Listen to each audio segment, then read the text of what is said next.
fire ravaged Kouga and Nelson Mandela Bay regions.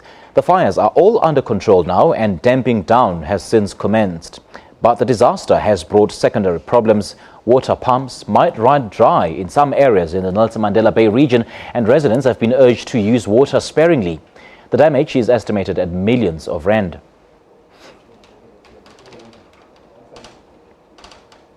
Well, our reporter Janine Lee is there in Port Elizabeth, and we cross over to her now. A very good afternoon to you again, Janine. Now, how are the firefighting efforts going thus far since we last spoke? I think for the first time in the last couple of days that the firefighters can actually breathe a sigh of relief. Today was a much cooler day and we've had very little wind and no wind at all. So it's given the firefighters a chance to get on top of these fires. I'm standing here at the top of the Van Stadens River Gorge. Behind me you can see Woodridge School, which took a really bad knock last night with the fires. 70% of that school was destroyed, 13 buildings in total. The fire chief was telling me that what made it so difficult was the fact that because we're in autumn now and the dry leaves were in the gutters, that the embers and the sparks would fly from one building to the other. They would land in the gutters and then the leaves would start burning, the gutters would start melting because they're plastic, and the roof would catch fire, and that's what made building after building after building catch fire. But the firefighters have done a fantastic job. They spent most of today damping down, although there was a thick cloud of smoke across the entire area. These guys have worked tirelessly. We've seen them in all parts of this area where we've travelled.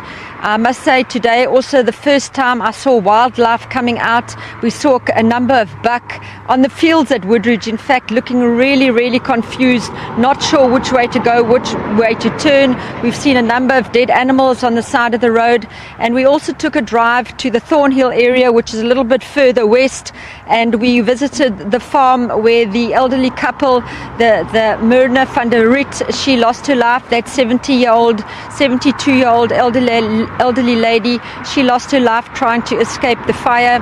Her husband Walter, a year older than her, he was hospitalized yesterday, and we heard this morning that he has passed away as a result of the burns. So we've had 2 fatalities here, which is really sad news, but a sterling effort by the firefighters. Helicopters behind me, I'm not sure if you can see them at the moment. They've worked all day. They've used the swimming pool at Woodridge School to fill up, and they've used those Bambi buckets. You can see the smoke still coming up from the gorge here, and what they've done is they've used the pool water. They're flying over the gorge and they're damping down in hot spots, because you'll know with this region the wind does not stay away for long. So anytime, maybe later today or tomorrow, the wind can come up and there's heavy smouldering, and the problem is with this smouldering, it's just going to take a heavy wind to ignite and we could be back to where we were a few days ago. A little bit later today, I think in our 7 o'clock bulletin, we have an exclusive interview where we are going to speak to the son of that elderly couple who lost their lives in the fire. He lives close to them, and he was unable to get to them as that fire came through so very fast yesterday. And he's agreed to talk to us at 5 o'clock. But the fire chief has said to me that he's really proud of all his guys. They've worked round the clock. As I said in my crossings yesterday, they had no off switch. Their switch was on and they just worked. And I think they can be justifiably proud of their results. And the fire chief also did commend all the volunteers that came through. Today, a steady stream of onlookers. They probably made it their Sunday outing to come up to this area and look how the fire had burnt. Many of them flocked to the Woodridge area, but the emergency services stopped them going onto the property. We were allowed onto the property, and you can understand why they didn't want onlookers there. Many of those buildings so badly damaged, just a gust of wind could bring a further part of the roof down and really injure somebody. So the firefighters have taken all precautions to make sure that there are no further injuries. And I think, as I said when I started this crossing, they are breathing a sigh of relief. Things under control in this Van Stadens River area, and we've had reports from the Nelson Mandela Bay Metro that those fires that were burning on the outskirts, on the Schoenmakers Kop side, Victoria Drive, and in the Sacramento Reserve, also under control. So the firefighters are probably going to get a bit of deserved rest. They've worked really hard for. Back to you in Johannesburg. All right, Janine, just before I let you go, can we safely confirm at this point that the fires are totally under control and that there's no remote threats, that they probably might be reignited elsewhere? You know, the fire chief said to me, we can never say everything is completely under control and completely well, they're not going to flare up again. This is an ever-changing game. And as we saw yesterday, early in the morning, they had contained Woodridge.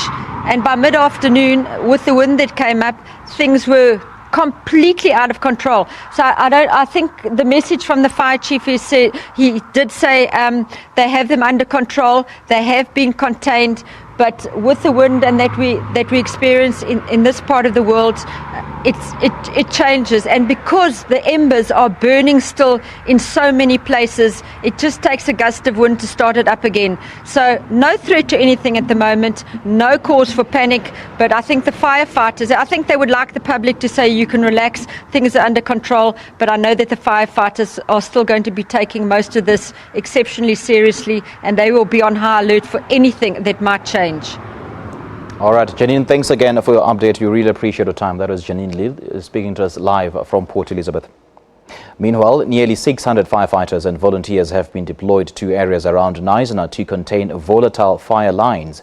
Fire Chief Raynard Hayes says they are currently focused on areas near Satchfield and Concordia. The death toll in the Southern Cape fire stands at 6 after a 63-year-old truck driver died while trying to flee the blaze at Concordia yesterday. 5 others have been seriously injured and hospitalized. Hayes says they hope the weather will keep playing along today.